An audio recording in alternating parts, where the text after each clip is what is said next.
if we came together more to support the industry that we're in from a grassroots level, I think that would be the most beneficial thing we could do. If we were going out to see other bands, if we were feeding into that community ourselves, it would grow and it would encourage more involvement from general public.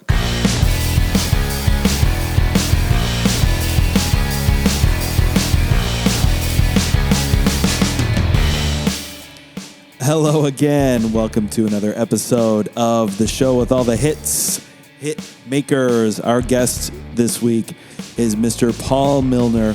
Paul Milner is a recording engineer and a St. Johner by choice. I wanted to talk to him about that, and I did, but that was before we turned the mics on. We were actually having a great chat, and there were a few points where I was like, oh man, I should be recording this right now. Anyhow, he's got a studio here. He bought a big, beautiful old house, which you can do in St. John, kind of a historic space. He was showing me around the live room, the room they record in, and he said the brick that they built the place with in the 1800s was porous, so it actually is really nice for sound reflections. And he's got a board mixing console, which was used to record the song Creep by the band Radiohead. Perhaps you've heard of it. So I went over there a few weeks ago now, and had never met him before, but was very interested to find out that this guy had set up shop here. And he spent years in working in the kind of major label system, which you're going to hear about. Perhaps his highest profile project was Keith Richards' first solo album, Talk Is Cheap, which recently got a deluxe reissue. We talked about the recording of it, but did not discuss the reissue. If you're a drummer listening to this show, you may know that album featured the great Steve Jordan. Behind the Kit, that was the band that Keith Richards put together for the Chuck Berry documentary.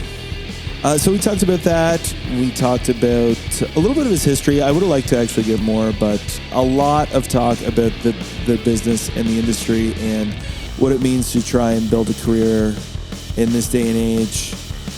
You can check out his new company, which he mentions on the show, at musicvipconnect.net. You can try their artist career guide tool for free. Trillium Studios, Trillium House Studio, you can look it up.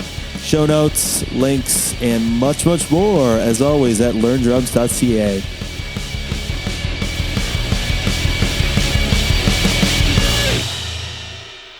What would you call yourself? Recording engineer, producer?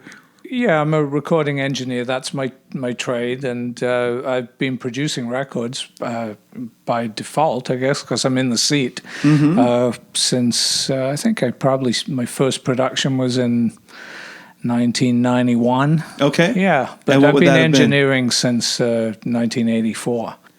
Where are you from originally? I was born in England. Okay. And grew up in French Canada, hence the weird sort of accent, you know. Sure.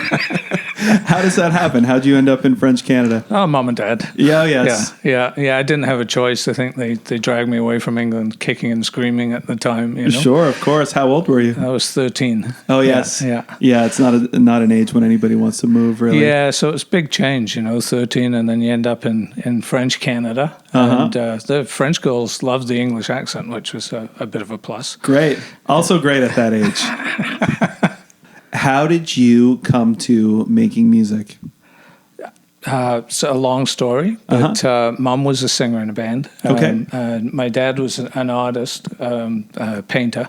And so music was always in my life. My grandparents always had music on the stereo. And so I was surrounded by it as a small child. And I think Mom put my first guitar in my hand when I was 8.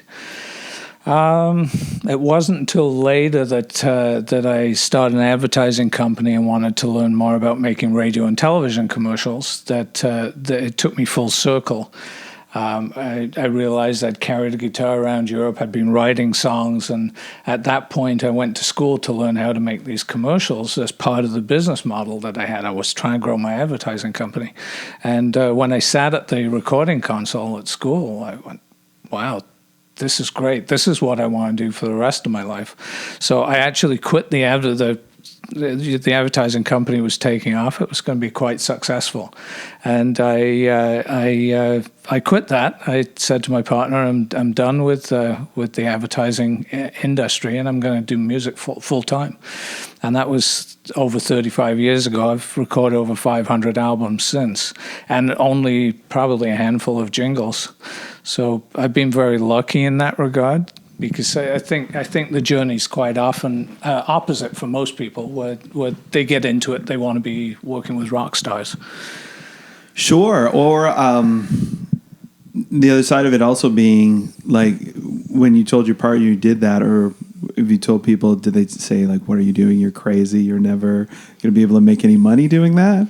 No, well, back then it was different, right? I mean, back then we were recording analog. Records took big budgets to make because it took you a lot of time. The band actually had to play everything correctly. Yeah. So you had to hang around till you got the right performance. Whereas nowadays, you can bring a band in, send them home, and then you've got the capability of editing digitally, and you've got all kinds of wonderful plugins that can make people sound great. Mm-hmm. So it's slightly different. I mean, the costs have lowered on making a record tremendously.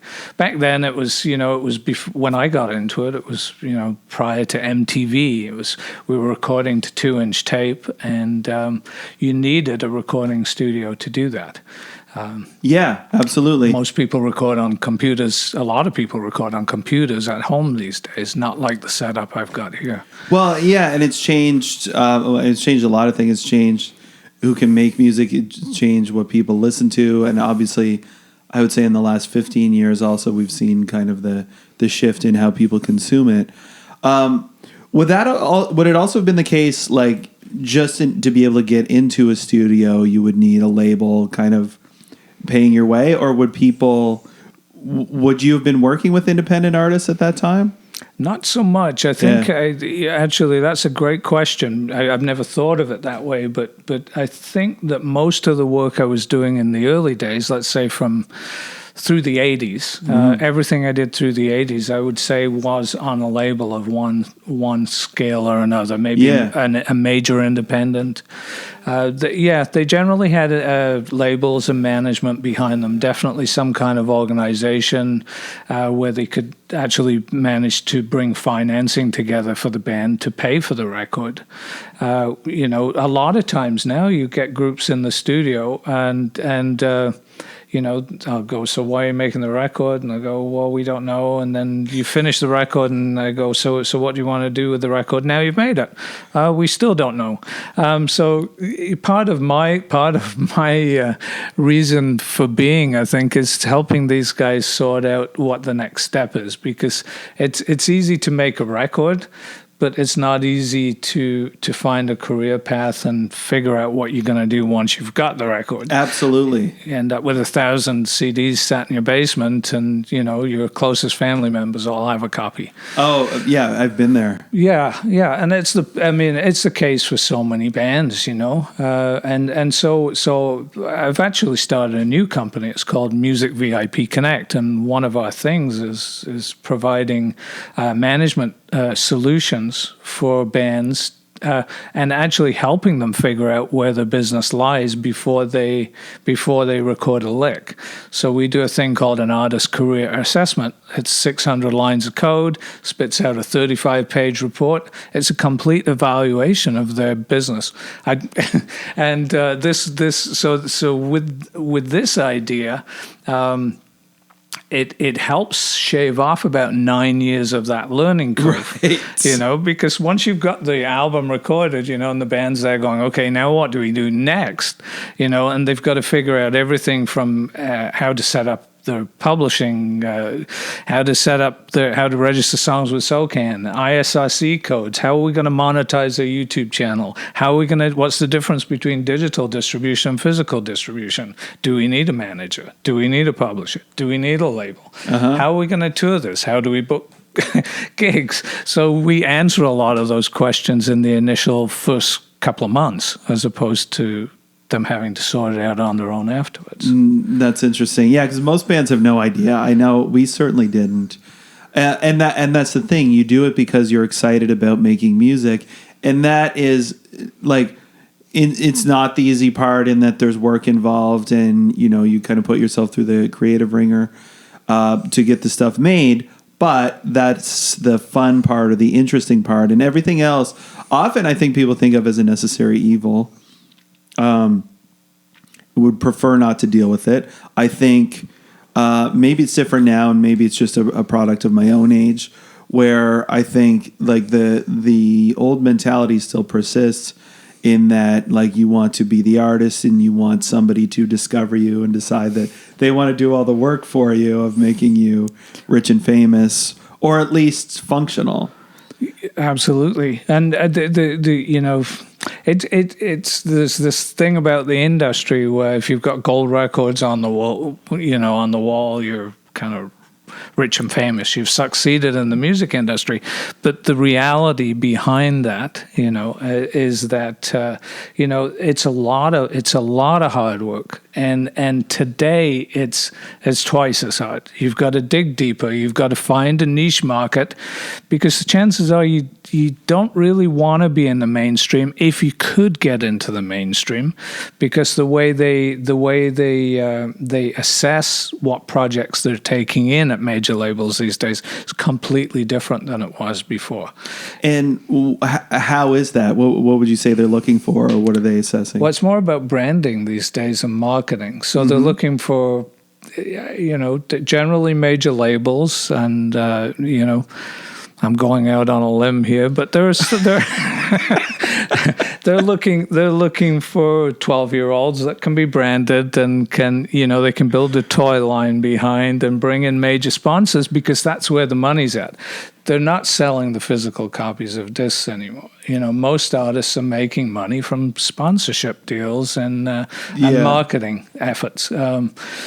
It's just not the industry where you sell records, and it used to be a multi-billion-dollar industry, and it's now a tenth of what it was. Right. So, yeah. I also have kind of always looked at all of it with suspicion. It's a product, I think, of growing up in the 90s, and like when the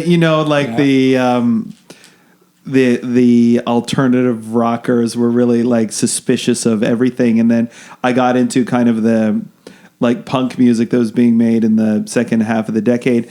And at that time too, I don't think anybody really knew what was coming, because it was really like the kind of narrative that we always heard was, be wary of major labels. They're not your friend. Do it on your own if you can.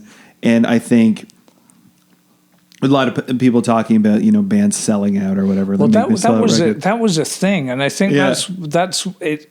It actually led us more quickly down that path, because there was a time, and you go back to the early 90s, when people were complaining because labels were turning out longer albums. They were adding 14, 15 songs to an album. People would complain because they buy the album on the strength of hearing one single on the radio, and then they'd be tremendously disappointed with the rest of the content. And this is back when you were paying, still paying $18 or $20 for a new CD, right? Right. So the general public was ticked off en masse, and you were still coming out of an era where the major labels controlled massively everything that was on the radio, all those major releases. So they had agreements with their artists, which were not really favorable. You end up with the guy like Michael Jackson driving around Black Rock in Manhattan. That's a famous story of him on the roof of the double-decker bus with a loudspeaker saying how, I think it was CBS or Columbia had ripped him off over the years, and he wasn't getting paid what he should for for his records, you know. Right. So there was this is the biggest major artist in the world. exactly. So he, you know, that was all happening, and there was this major public backlash, and then we collided with the CD and digital sales, and then by 2004 you had Napster and all these streaming services coming, you know, to the forefront in the industry. I mean, I was at a conference in Glasgow in 2004. I remember the head of what is it, BPI, the British Performing Rights Organization, in a shouting match on the stage with the head of Napster, and he's saying, you know, we represent the copyright owners globally, and there's no way that we're going to give you our music. We're not going to relinquish our music to you. And the guy from Napster is just adamant, and he's going, you know what? I've got 1 million people using my service today that say that you're wrong. And sure enough, it came true. And back then, we were all about trying to add value, because we had recognized that they deteriorated the worth of a CD. Like, you would buy a CD with 15 songs on it, but it really wasn't worth the $20. So how can we add value to it? Had they been able to make that CD more valuable in some way by creating extra content, embedding new content in it, and offering the public something that they couldn't get without buying the CD, we might still have CDs. Yeah, like the enhanced CD. I remember I've still got a few of those. Yeah. Well, we had a label in 2004, and we had 19 bands distributed in about 25 countries. And all of our bands, we were working with we started a company called Voth, and the inventor of Voth, it was an enhanced CD, but we could actually access a unique website from the disc. So you put the disc in the player, and it would take you to content that you couldn't access. You had the music, but then you could have MP3s, you could have waves, you could have the latest video, you could have special stuff that you wouldn't have had access to unless you bought the disc. And we thought it was a great idea. We had all these bands using it, but you know, could we get the industry to see that? No. You know, everybody wanted their own. They all wanted their own way of doing it. Sony wanted to control it. Yeah. You know, Universal wanted to control it. They all wanted their own little piece of the pie. I read an article recently that was talking about EMI.com, which they made, maybe you know more about this than I do, but in the late, the 2000s, they wanted to be basically the first streaming service where every EMI artist was going to be streamable from their website, but then they wanted to, you know, let's say you wanted to listen to Beyonce and she's with Sony or something, it would just link to her music. Yeah. And none of the other labels wanted to license their stuff to it because it was called EMI.com. That's right. And we actually did meetings in 2004. That's why I was in Glasgow at this conference. We had a booth there, and we were shopping this software. And the idea was that if you can enhance the quality of your discs, we're going to... I actually met with Randy Bachman, it must have been 8 years ago now. So Randy and I had a meeting in Toronto about it was a different product, similar idea, and it was developed by Sony. And Randy said, wow, if we'd had this 10 years ago, it would have saved the music industry. Right. So going back to 2004, we had a similar version of that in 2004. We actually did presentations to EMI in Toronto, and needless to say, it didn't go that well because they were working on EMI.com or whatever it was. You know? Yeah. So yeah. It's kind of frustrating, and I think part of what accelerated the Napster thing, and I would say certainly as somebody who was completely outside of it, and in its first incarnation, it appeared when I was in high school, and part of it is just like your budget for buying CDs can't keep up with your appetite for music. Like, I can't afford to buy all the albums of all the music that I'm interested in, and this is a way to get that music. And you know that, well, number one, it's like, it's illegal. You're not supposed to do it. So is dubbing cassettes. You know, so, and I don't know what the legality of recording songs off the radio is, but I used to do that too. But you get around it, you justify it by saying, well, I'm just a kid, I've got no money, these people are rich, what do I care? I assume a lot of people felt that way and justified it that way. And also, people just don't care. Because now you get the people who are like, oh, I don't pay for music, I listen to stuff on YouTube. Yeah. And they don't see anything wrong with that. Yeah, and I think it's just a lack of understanding. It's a lack of communication, you know. I mean, it's okay for those people that are with the big brands, like Drake, for example. Sure. You know, he's got enough of a platform right now.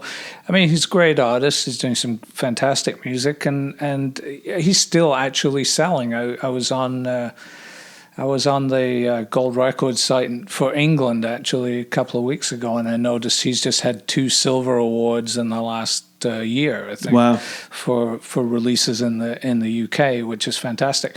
However, he does have this massive social media platform that he can monetize. I mean, people, you know, he's got sponsors that are paying for a lot of that stuff, which is great. And he's still playing big shows, right? So it's I think for new up-and-coming bands and anybody caught in the middle that aren't signed to major labels, it's very hard to find a market that makes sense these days, you know. Yeah, we got caught in a major crunch, and I think it's lack of education again, because I think that the general public don't realize that most people that have a gold album, say it's a band with they've sold 50,000 and gone gold in England, they don't realize that that's not making a band rich. It's a gold album, but it's really, I mean, it's a sales token, but it's not enough to finance the touring and everything else that goes to make that band a success. You know, it takes an awful lot of money to get to the level that Drake or the Rolling Stones or bands like that are at. You know, it's and the sad part of it is for new and emerging bands, they need that money. They need the royalties for the downloads, and right now the streaming platforms are not paying enough for that. So the artists, the fans of these artists don't realize it, but the bands and these artists are not being paid for their art anymore, and nobody's taking that money. There's no middleman anymore. There's no record label. There's no management company. There's no publisher taking that money from them anymore. This is money that would go directly to the artist, and it's not getting there because now you've got streaming platforms, which are essentially the middleman. Now they filled that middle ground. Yeah. And they're taking the lion's share of the royalties from these bands. So when you stream a song, you know, they should be getting more money for the streams than they are doing, you know. And it's sad because that's, you know, people work their whole lives learning to become a great guitar player and write a good song, and they're working on the craft behind the scenes. You know, you don't see the 10, 20 years before somebody becomes famous. No, of course not. All they see is the overnight success, and that overnight success right now, there's not enough of a reward there. And we need to keep music in society, in our world. It makes people feel better. Back in the day when there was a war or there was something bad on the planet, record sales always went through the roof. You know, there was always a spike in record sales because it was like comfort food. It was something that people went to for solace, and they're not getting that anymore. You know, it's just not the same way. You know, that's the thing that I found. And would you say that's because of the need for it to be so commercial? Like, if we can't guarantee that this is going to sell, we're not going to invest anything in it. So, to me, it seems like when you add that level of commerce to it, you kind of remove some of the emotional capability that it has. Yeah, and then when you take it that extra step, and you take it out of the the realm of the music industry, and it's more of a marketing branding product than a music product, then it's changing the parameters completely. Because even the people writing the hit songs behind the brand, behind those people that have the branding and have the marketing, are not seeing enough of the share for the streams. Well, they seem to be in the worst position of all under the new model, where they are, and my understanding is just when those things were negotiated, whoever was representing the songwriters, they were late to the negotiations and didn't get enough, and now it's settled, and they just have basically been cut out. Whereas artists will still see some money. Labels get, if you're with a label, will get a lot of it. But songwriters, there's just like nothing for them. No, it's really hard to come by. It's when you think with a streaming platform like Spotify, you have 1 million streams. You're lucky if you make $3,500 from 1 million streams. It's hard to get 1 million streams. It's practically impossible to get if 1 million streams. Well, especially if you're doing it on your own. And actually, I went to a music conference in LA last year. I had never been there before, but one of the speakers was an executive at Spotify, and he said that 1 million streams is not a lot on their platform. That's like in terms of people who are doing well. And it's funny, too, because I think what I was struck by is, you know, if that's your world, that like the music industry that's successful at that level, your reference points are all different than, you know, mine certainly were. Because he's like, you know, sure, there's artists that are doing great on catalog, Bruno Mars and Ed Sheeran. Like, sure. Good for them. Yeah, excuse me laughing. Yeah. No, it's that's a major market pushing those two artists. You know. Well, this is another thing that as you were saying earlier, it really kind of put things into perspective for me as somebody who's, you know, if you make, you know, if your band gets paid $500 locally, like you are doing something right, especially if you grow up like never making any money at all. So your standards are completely different. You expect basically to not be able to make anything.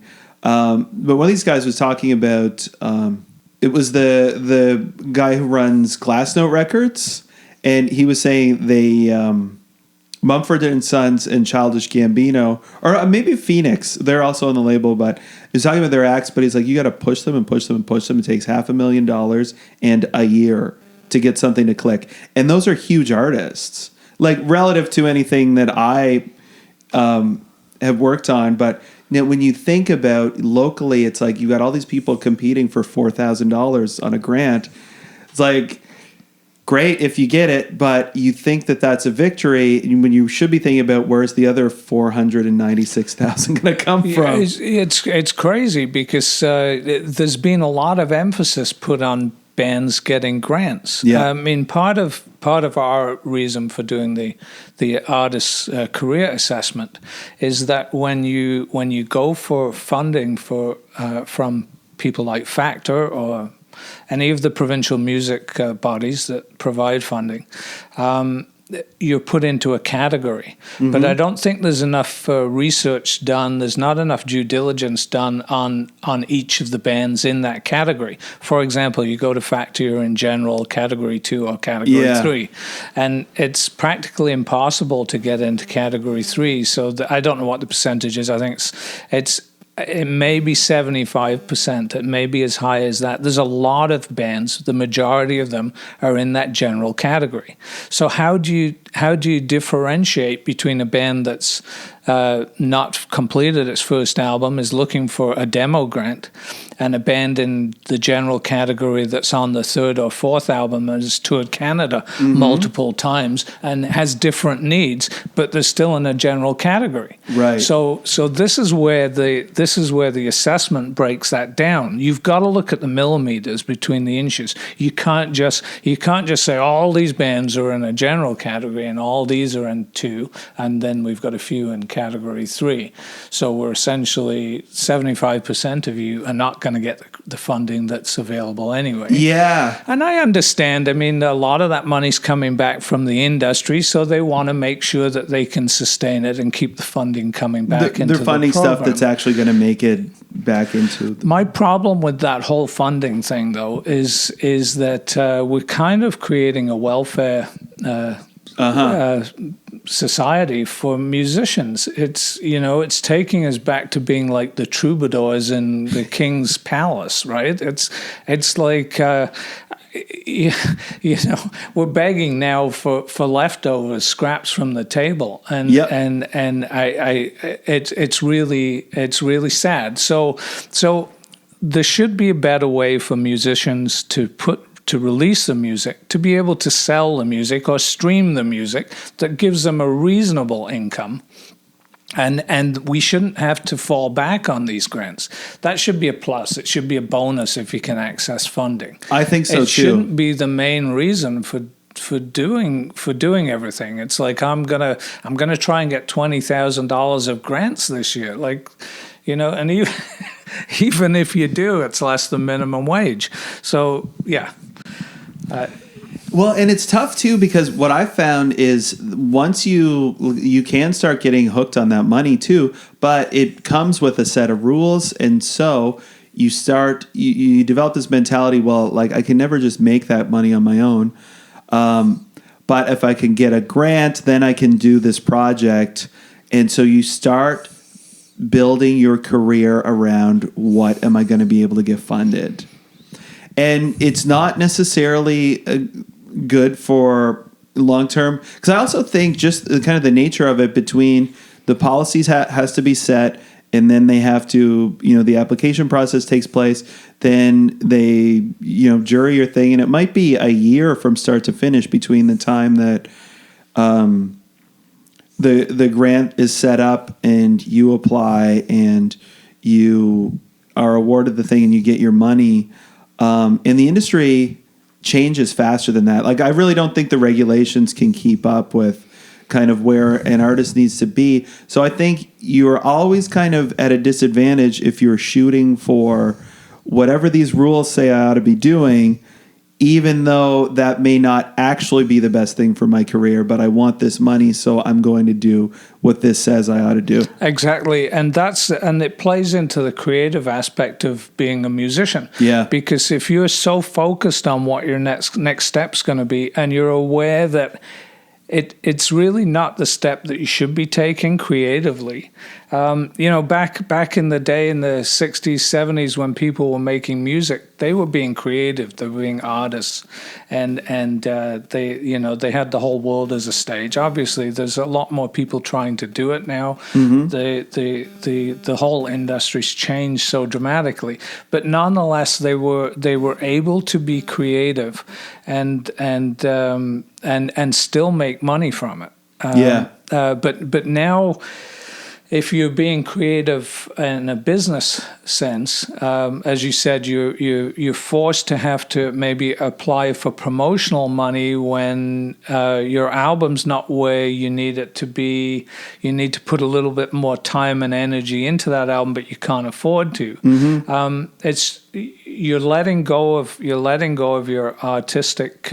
You're compromising artistically greatly, as opposed to creating that perfect song and bringing it to the conclusion that you need to be satisfied. Absolutely. I would even say, like, my band's final set of recordings that we put out, we had put out an EP in 2014 that did well for us. It was kind of a different sound, got us some new attention, and really kind of injected new life into it.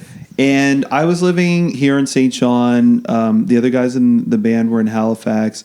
And so we were able to get together and play, but new material was not like we couldn't get together and jam in the same way. And part of that is economic too, where, I work all week and then I would go up there and we would play our show and then everybody's back to their jobs. But what ended up happening is all of a sudden it's a year later and we're being told you guys need to put out something new. You need new content. This is old news now. So what do you got? We got to record something. We wound up sinking a bunch of money into another EP of songs that just weren't really ready. Like, they weren't probably the songs that we should have recorded. We should have spent more time coming up with things, and, release those songs when they're ready. If you're going to be really actually creative and put out the best thing you can, but because it is in this context of the business where you need something new, so let's go record it. Hurry up and record it. Yeah. And meanwhile, you're working a day job, and then you're doing the business of the band in the evening, trying to figure out how you're going to get that grant.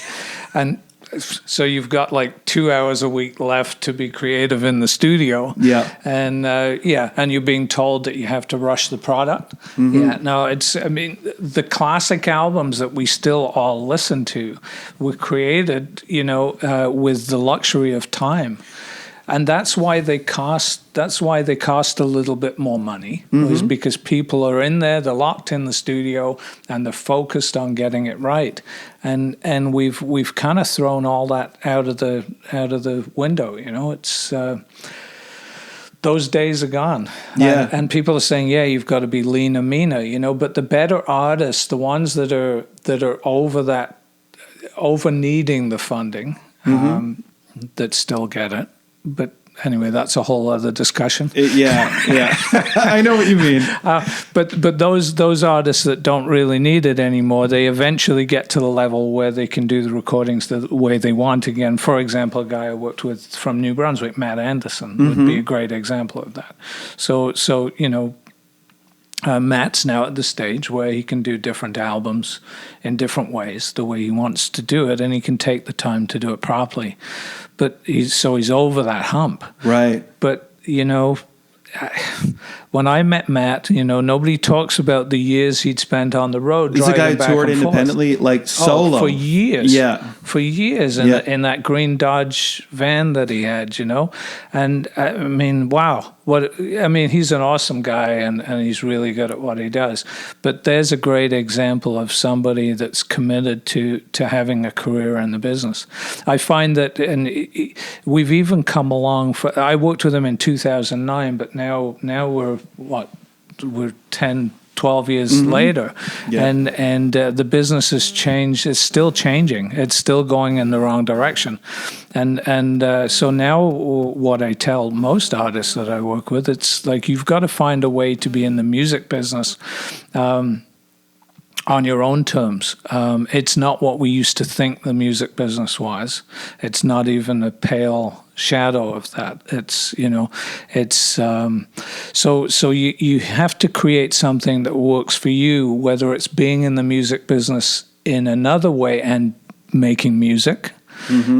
So managing bands, organizing tours for bands, as well as your own band, or teaching music. And being in totally. a band, there's all kinds of ways to be in the music industry.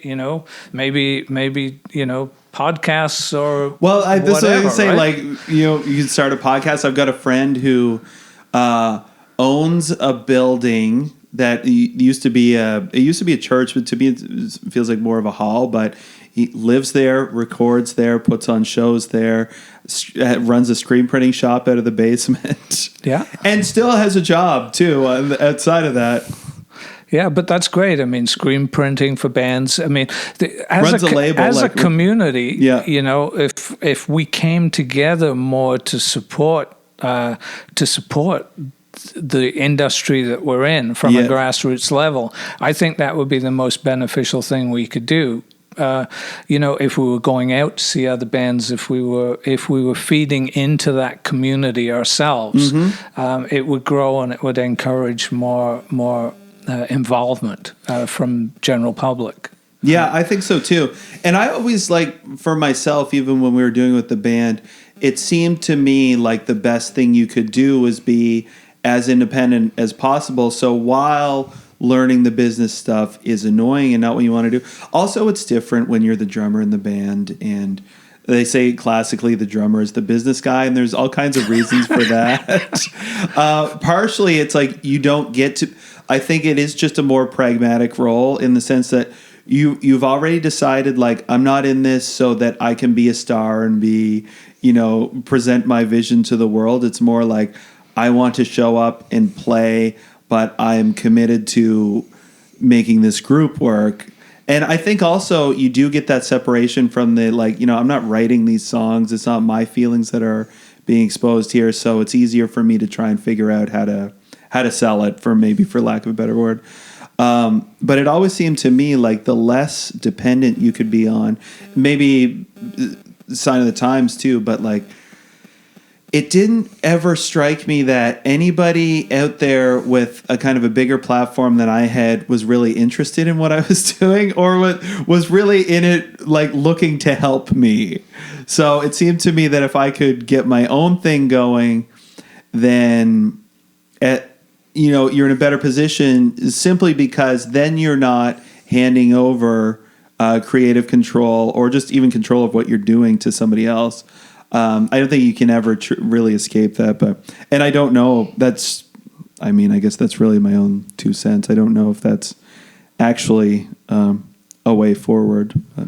It's actually interesting, the creative control kind of discussion as well, because I've always sought to do first albums with bands. Mm-hmm. I really like the feeling of being the first one to record a band, and then all of a sudden everybody's interested in that band. Mm-hmm. But now when you get to creative control, it's funny, always a year or so after that, and they're looking to do the next album.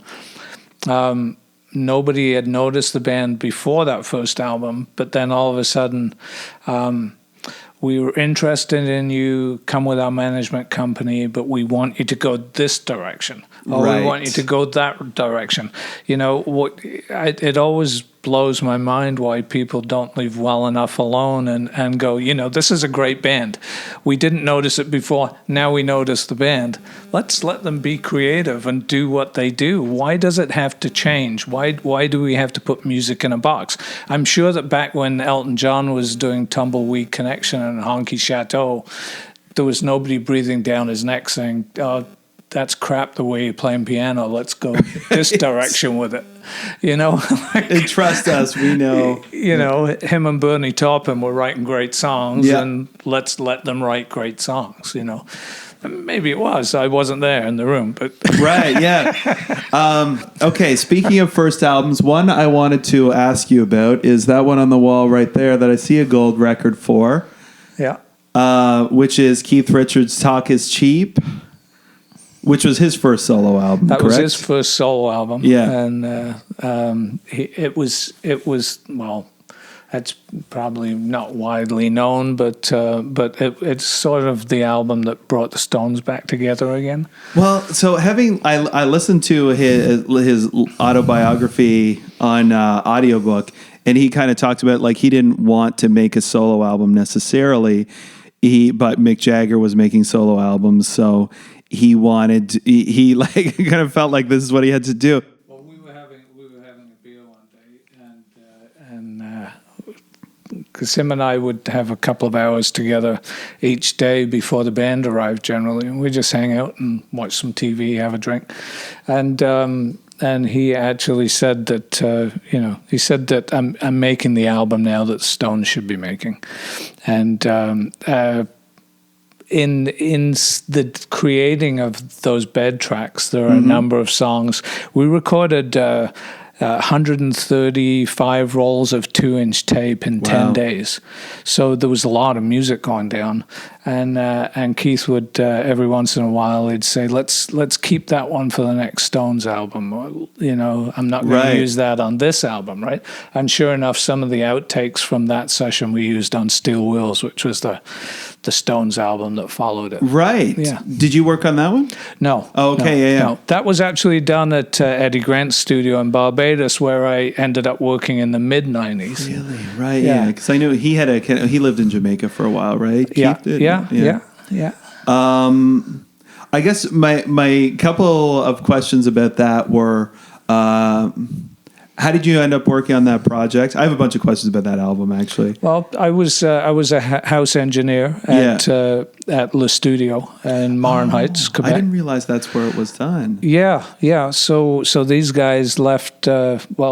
Keith was in New York at the time, and he brought the band. I think Steve Jordan was in New York and Charlie Drayton. I think Waddy Wattel came from the West Coast. I'm not sure. I think he's an LA guy. Yeah. And I'm not sure about Ivan. I think Ivan might have been from the West Coast as well. But anyway, so the idea was to get the band out into the country and away from distraction. Right. Because, I mean, this is before mobile phones, right? I mean, you had the landlines and, you actually had to physically dial somebody in 1987. And... so the idea was to get up into the mountains and get these guys out of town, and that's what happened. Cool. And it was largely written in the studio, is that also? Yeah. And I'd say 65-70% of the album was done in that couple of weeks at Marne Heights. Right. But the album actually came out 2 years later. They took quite a while to do the overdubs and had some fun on that journey, I imagine. Sure. I can imagine as well. How was Steve Jordan to work with and record? He was great. Yeah. He was great. Yeah, no, I mean, those guys, talk about being able to just focus on the music. Brilliant musicians that had nothing else to do but make good music with Keith, being locked in a room together and there to create, no distraction, no worries. They're not doing day jobs or running around trying to figure out how to put bread on the table, Yeah, exactly. So it was a very creative space, and out of these long jams, we'd run the 2-inch reels, and we'd have two machines that would overlap, and then we'd edit the takes together. We'd physically actually cut the analog tape together onto a bigger spool to make a complete take.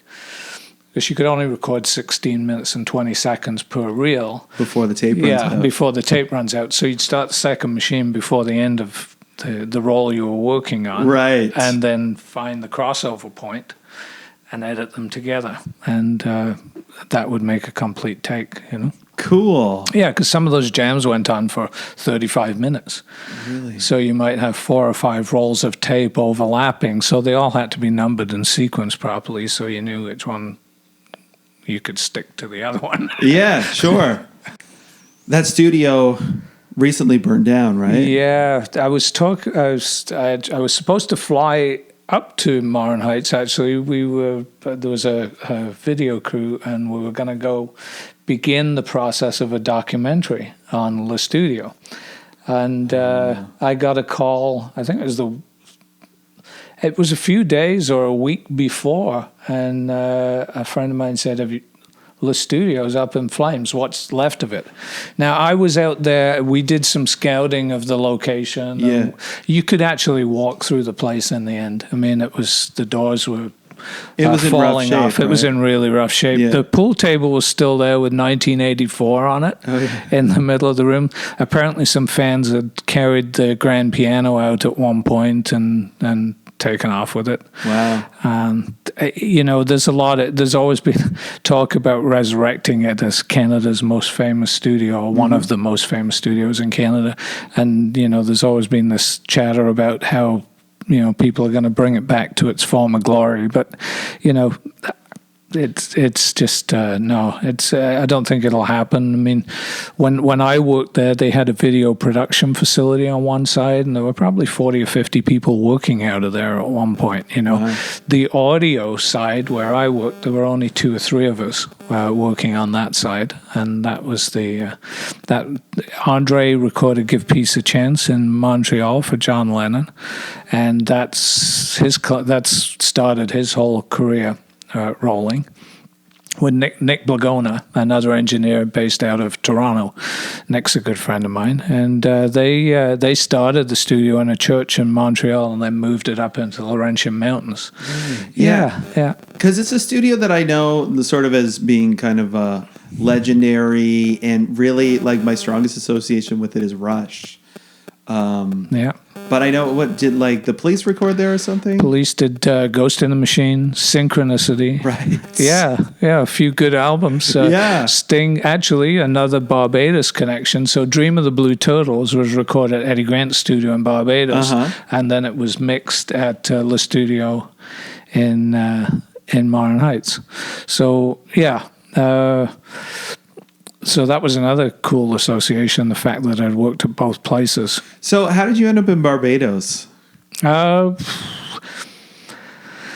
came first, Eddy Grant or Barbados? No, somebody, actually it was another engineer, and he said, I've got this gig and I can't do it. He goes, it's for this guy, Eddy Grant. And I said, the Eddy Grant? And he goes, yeah, I guess. He said, I don't know. So I was all over that. I went, really? Yeah. You don't want to do it? And so he actually, the gig I was doing in Toronto, he took that over, and I called Eddie's manager at the time, and I was on a flight 2 weeks later and met Eddie, and I ended up spending pretty much 3 years down there with him. I used to fly back and forth between Toronto and Barbados, and yeah. And that was a great studio. I mean, the Stones called it the Voodoo Lounge. They did Steel Wheels and then the Voodoo Lounge. Okay. Yeah. The Voodoo Lounge was actually the porch just outside the guest house there. But yeah, it was named after Keith Richards' cat, right? Yeah, exactly. Yeah.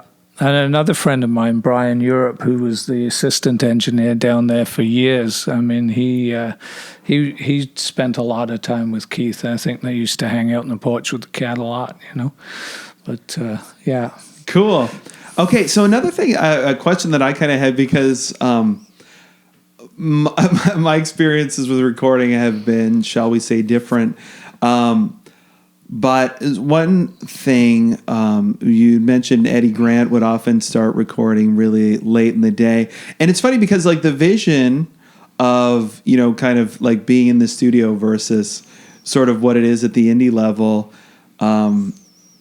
is different. But I know like even when we brought Justin up from New York to work on our EP, we would start at 10 in the morning, and he just was not used to that. He said, like in New York, bands go into the studio at midnight, and we would just work all night. And he just like couldn't get. He was like, "You Canadians, I don't understand this." Well, I think it's become less and less. There was more of that.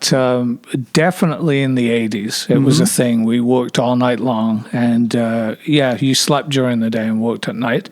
Early part of the 90s.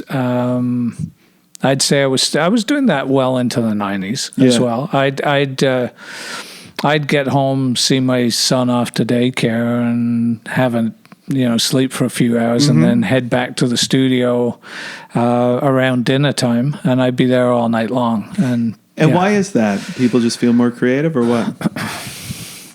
Yeah, I think back then, there was more of a live scene. Like bands were gigging more in clubs late at night, so it was more of a lifestyle, right? A lot of the bands that I was developing and working with in the early days in Toronto, they'd be playing.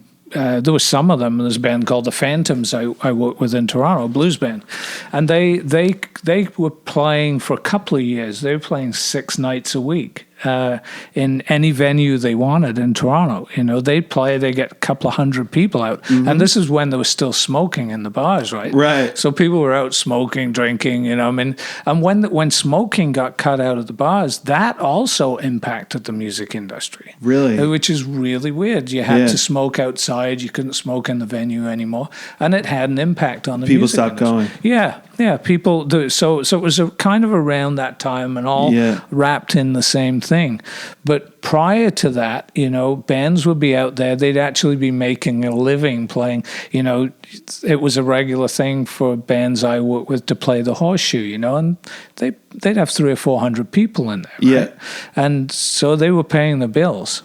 And they were actually gigging musicians that were playing every night. And I think as that became less popular, people got more into the dance thing, into the club scene. So you started to have younger people started going out to dance clubs. Yeah. And that also cut into the band thing. So now you've got bands that are doing day jobs, and so they were sleeping more at night as opposed to playing at night. Yeah. And then it became natural for them to take time off work and for you to work daytime hours. So now you're working with guys that have day jobs. They're working from 9 to 5. Yeah. So you want to book the studio sessions, 9 to 5, or I'll often 9 go, is I'll go like maybe 10. I'll go yeah. 10 or 11 to 8 or 9. Generally. So Yeah. it's kind of like the length of a business day. But these guys will generally now take time off work to come in and do an album. That's what we did. Yeah, and I think that's and also there's less of a party atmosphere around making music. It was a way of life before, it was sex, drugs, rock and roll, right? Yeah. And so there was a lot more around that kind of lifestyle. But now I think bands have to be more business aware. They've got to be more savvy. They've got to be. This is the thing. You can't afford to be partying all the time because there's no extra money to party. Right? And you're never going to get anywhere. You're going to part because I have even seen it happen in, kind of being active like for 15 years on the East Coast. You see these bands come up and then they will, be out all night and then they disappear. 5 years later, they're gone. Yeah, absolutely. It takes more dedication, more focus. So bands, and that's good. I mean, that's healthy. It's a healthier lifestyle. So you've now got healthier musicians. I don't know if that's impacting the music at all. When I got into it, that was part of what I was looking psychedelic for. as it used to be. Yeah, for the most part. Yeah. But it was a lifestyle thing, right? I mean, a lot of guys would join bands to meet girls, and then all of a sudden they're touring the world. Yeah. Well, and that was the dream. Certainly for myself, like that's kind of what you wanted to do.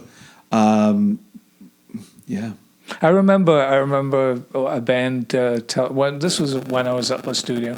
I'm not going to say who it was, but I remember a band saying to me, it was the first time they'd done an international tour. And I remember them telling me of like all the places that the labels had set up for them to party in different towns. Yeah. So if they were in Amsterdam or they were in Sydney or wherever, they had a place where they'd hang out, they'd take the band. It was the same at the studio.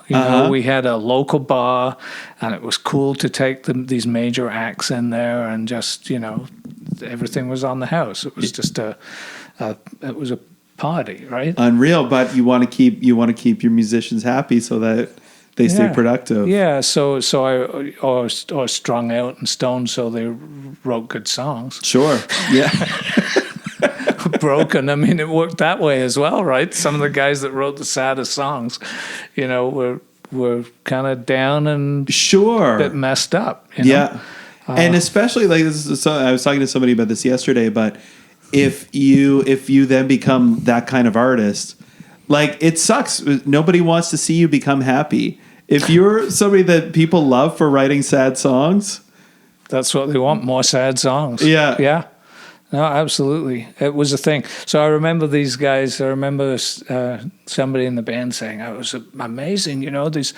We were met with crowds of girls in the city we stopped in, and it was the first time I actually took a Sharpie marker and I was asked to sign a girl's chest." Right. Anyway. Oh no! I mean that is part of the dream for a young man, and it's funny because. People, especially the kind of band that I was in, where we had gone to music school to our detriment in some ways, where we found the audience for the music that we were making was like largely nerdy young men. And so people wanted to ask, he's like, "Oh, you were in a band, you must have got all kinds of girls." And like, nah, not at our shows. But I think it also is just the way that the scene has changed, because I think also like, dance clubs and cover bands and original bands are now three different things, where I think that used to be one thing. although I wasn't necessarily around, so I don't really know. So it is like you are working for a smaller piece of the pie, and that then also impacts what people think that they're able to do. Yeah, I mean, cover bands have really, there's a need for it. Clearly, there's a need for it. I mean, people still listen to classic rock. They still listen to those great albums. So they'll pay money to go and see recreations of those shows. Right? Yeah. So I mean, you can make more money probably as a good cover band these days touring internationally than you can. Oh, even locally, like if you are, if you're a band that plays at O'Leary's versus a band that plays at Pepper's Pub, one of them you've got a guaranteed income. You can play for a weekend, and you're on a circuit, so you play everywhere.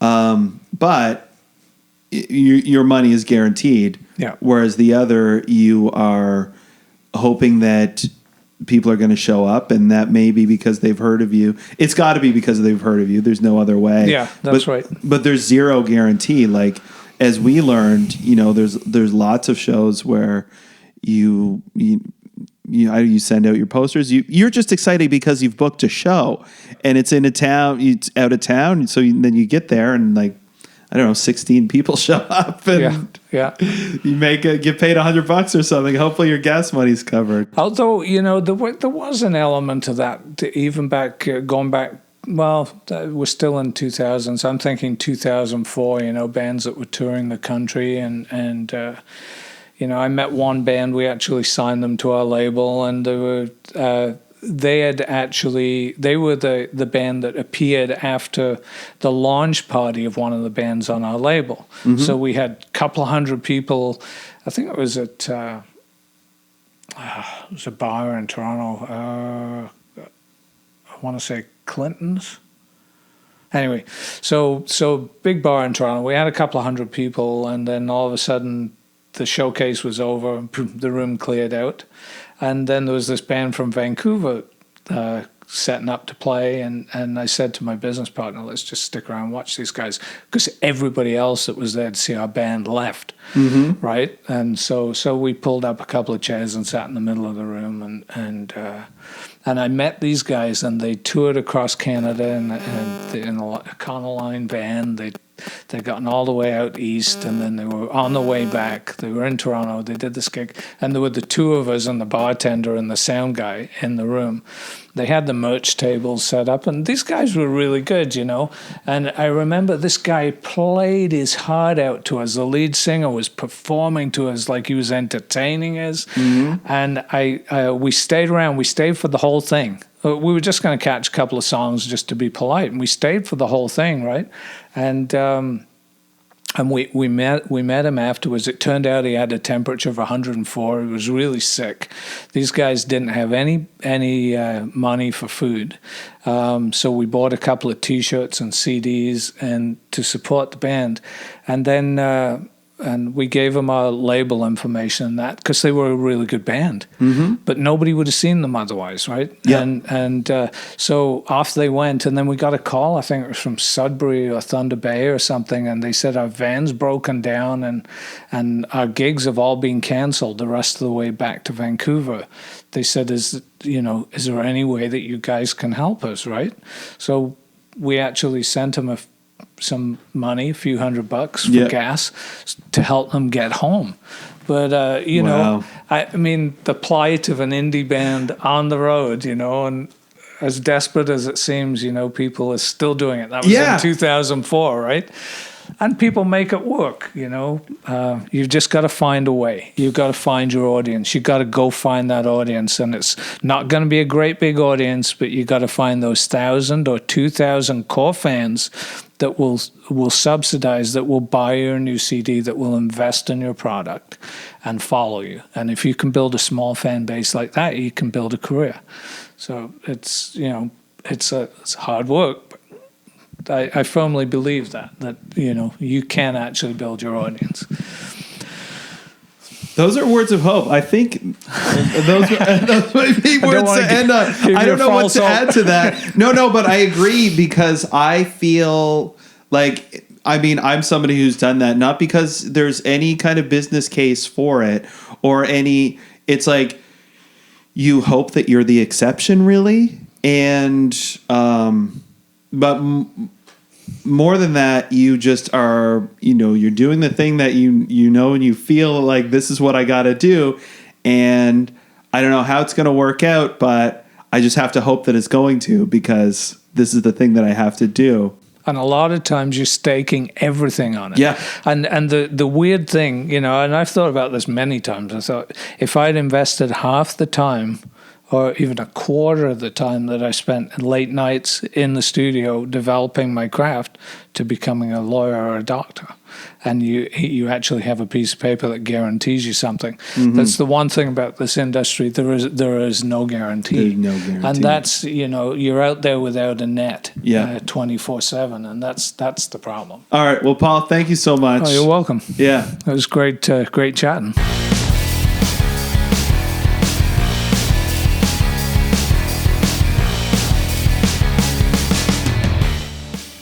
All right. Hope you enjoyed that one. I certainly did. It was great chatting with Paul. So thanks again to him for being here and to you for listening.